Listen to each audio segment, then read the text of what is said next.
Hey folks! Today I'm talking about how to prepare seeds in ways that allow you to get the most nourishment from them. The major challenge with eating seeds is the presence of phytic acid, which is sometimes referred to as an anti-nutrient. It's a plant phosphorus storage molecule that poses problems for humans because our stomachs can't break it down. It causes trouble because it binds with calcium, magnesium, iron, zinc, and other minerals. It also inhibits enzymes needed for digestion, like pepsin and trypsin, which we need for breaking down protein, and amylase, which helps us break down starch into sugar. But the troublemaking doesn't stop there. Phytic acid also keeps phosphorus biounavailable, preventing mineral availability and absorption into the bones. For this reason, there tend to be high rates of osteoporosis in populations that consume grains. Consuming seeds in ways that mitigate phytic acid is especially important for children because their bodies are undergoing rapid growth. The lack of calcium and phosphorus can cause issues like poor bone growth, tooth decay. Also, the lack of zinc and iron can cause anemia and mental retardation. But there are ways to get benefits from seeds. It just involves a little preparation. A healthy human gut can break down some phytic acid, but humans aren't equipped with the same phytase-producing gut flora that grain-eating animals have. But we have other tools at our disposal for preparing food.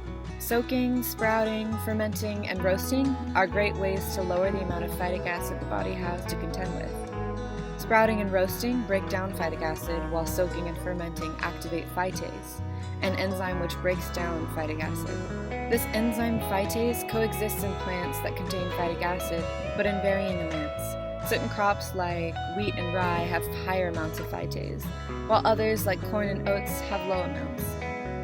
I also wanted to share this list of seed foods that can be combined with other ingredients to mitigate the loss of nutrients from phytic acid.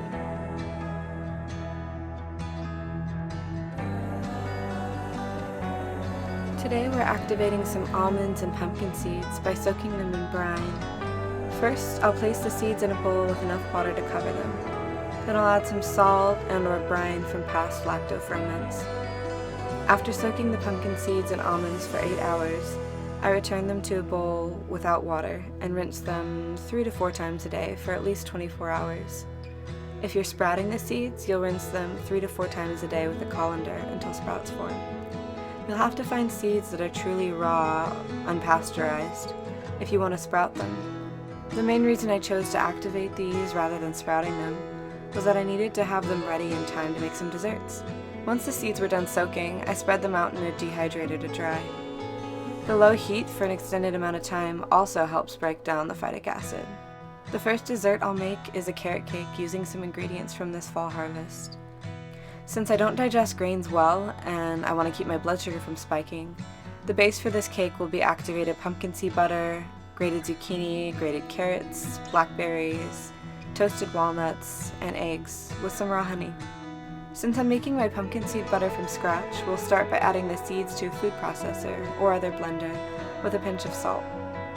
The blending takes some time. You'll have to stop periodically to scrape the sides, but after about 10 minutes, the seeds should go from being crumbly to being more like a paste. Next, I'll add my spices, eggs, and honey to the pumpkin seed butter and blend until smooth.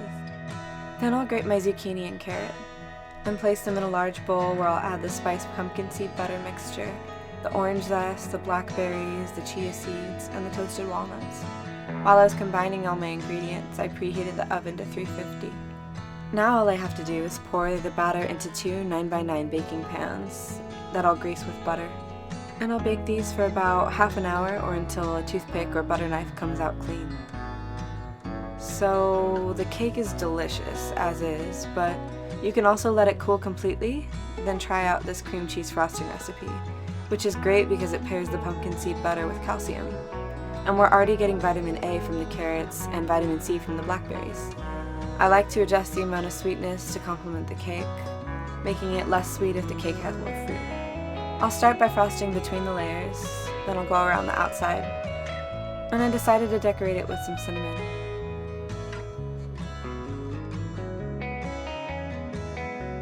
We started with dessert and now it's time for dinner. This next recipe is for sprouted black beans. So we had an enormous amount of tomato and carrot at the farm, so I slow cooked and then blended them with spices to make a huge batch of sauce, which I used in this next recipe. The beans soaked for 12 hours overnight, and I left them to sprout for 3 days, rinsing them about 4 times a day, or as often as I could remember. Once the sprouts form, they're ready to cook. In a slow cooker on high heat, I added the beans, water, and tomato sauce. Next, I'll add a couple chopped leaves of chard, and then some ground anise. In a pan on medium heat, I'm sauteing onion and bell pepper in coconut oil until they get soft.